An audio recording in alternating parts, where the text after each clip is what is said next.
Now first look at the CAGR returns for Nifty 50 rolling returns for 15 years time frame. So before going ahead, let's first understand this plot.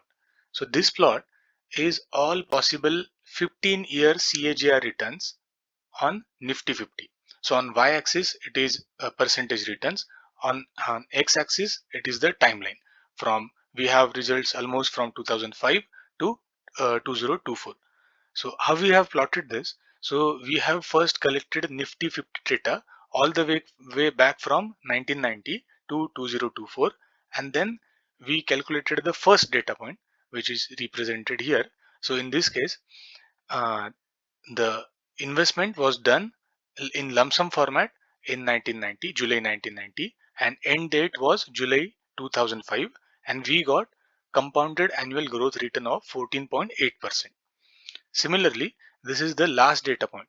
So total data points we have is 4,608 data points. This is last data point. So here investment date was, starting date was February 2009 and end date was February 2, 2024.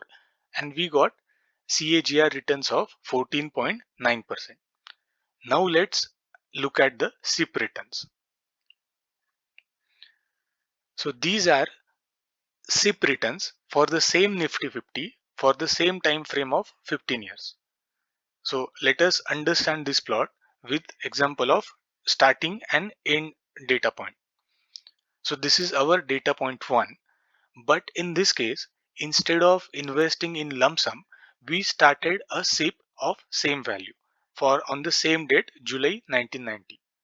And finally in July 2005, we saw a SIP returns, that is XIRR returns of just 10.9%.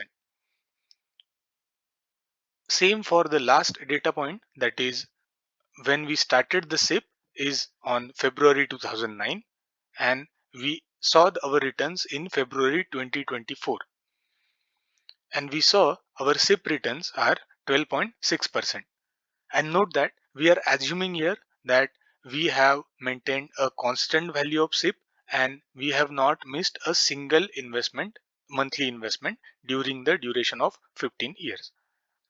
You may have already noticed it, the plot of CAGR, rolling CAGR returns and rolling SIP returns is looking to be slightly different. So let us plot them together to understand the difference. Now when we clearly overlap them on a single plot, it is clearly visible that there is no specific pattern or trend between these two returns. And we can see they are the difference between two is also not uniform across the timelines. So for that, let us plot the difference between the two curves. So these are the reference points that we earlier checked in order to understand the curves in a better way. Now when we plot the difference, we see the variation in CAGR and SIP returns is anywhere between -7.5% to as high as 5%. But what does it really mean? Let us understand this with one example. So let us take this case itself.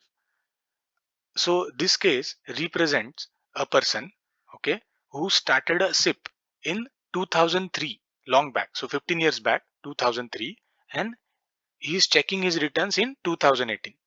What he found out was his mutual fund CAGR returns was 17.5%, but his actual SIP investment is just 12.4%. And that is why I say CAGR are deceptive, because SIP returns is what exactly retail investor like us will get in reality, but CAGR are deceptive.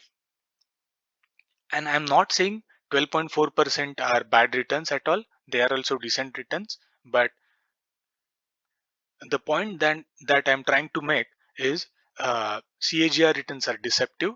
And let us understand this, why they are deceptive. So for that, let us take case 1 as lump sum case. So we have our beginning value as 100 rupees and we have ending value as 124 rupees, and it has increased to this end value in 2 years. So it is very easy to calculate the CAGR return using this formula, and that comes out to be 11.4%. And now for case of SIP returns, let us take these three curves of NAV changing from NAV of the mutual fund changing from 100 to 124, exactly same in 2 years. So you can see we have this plot is for uh, somewhere in January 25th January 23 to 25th January 25. Now let us take case 2. So everything else is same as case 1, only changes instead of lump sum investment we have started a monthly SIP of 100 rupees, and after 2 years we are checking the returns. Now a point to be noted here is the NAV of the mutual fund has followed the blue curve, that is the straight line. So let us evaluate the SIP, that is XIRR returns for this case, and that comes out to be 10.9%. Now case 3 is exactly same as case 2, but only difference is the NAV followed yellow curve instead of blue curve.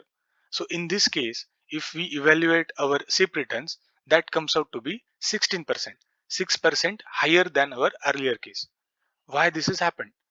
But before that, just we will complete our the last case, that is fourth case, where the NAV followed the red curve, and you will shock to see our actual SIP returns are just 6.3%.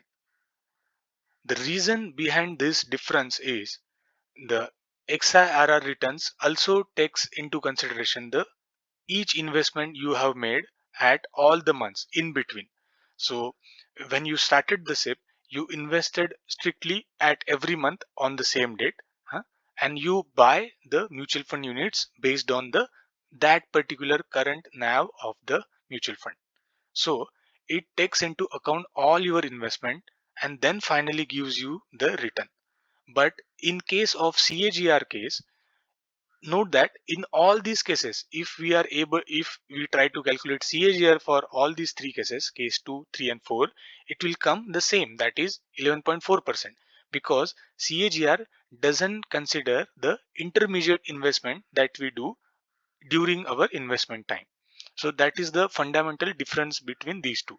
So now let me ask you, in case of retail investor like us, which who usually prefers to invest on monthly basis, which return metric we should consider? Is it CAGR or is it SIP or XIRR returns? I think we should consider SIP returns, that is XIRR returns. Why? Because we never invest as a lump sum. Even though for longer duration, we always prefer to invest on monthly basis. And this is my proposition for the uh, why I'm saying that CAGR are deceptive return metrics. But you just take a step back and recall, when was the last time you selected the mutual fund, which return metric you chose to compare? It is always CAGR, because no commonly used web portals and app uh, does not show the SIP returns. They always show the CAGR returns.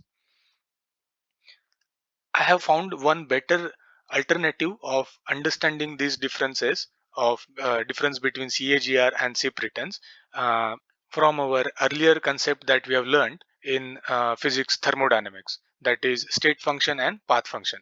So simply CAGR is state function. It just takes into account the end value, the end state and initial state, and it calculates gives us the CAGR. So common examples of state functions are temperature and pressure, and in financial world, CAGR is also state function. And similarly, SIP or XIRR return is path function, because it takes into account each individual investment or each individual contribution we have made into our investment, and finally gives us the actual return on our investment. So it is very easy to understand from this. SIP and XIRR is path function, CAGR is state function. So just to summarize, indeed CAGR returns are deceptive. And what we observed for Nifty 50 case, that if we plot rolling 50-year returns, the difference between CAGR and SIP returns is -7 to 5%. So it makes sense to compare investment instruments like mutual funds on SIP return basis rather than CAGR basis for retail investor who invest on monthly basis. We have to also consider the fact that there are very less available historic SIP returns on any portals, be it famous commonly used websites or apps. The reason behind this is rolling CAGR returns are easy to calculate, even in Excel. We just have to download the historical prices of them, and it is very easy to calculate because it just takes into account two values. So we can calculate in even in Excel. But rolling SIP returns, that is XRR returns, are slightly tricky since it involves few more steps to calculate, which makes it complex. So I'm not saying it is not possible to calculate XRR returns in Excel. You can do it for one case, but to able to do it for this longer time frame, having data points more than 4,000, that makes it really complex. But anyways, so in our case, in our this analysis, now onwards, we will use only SIP returns for all our upcoming analysis.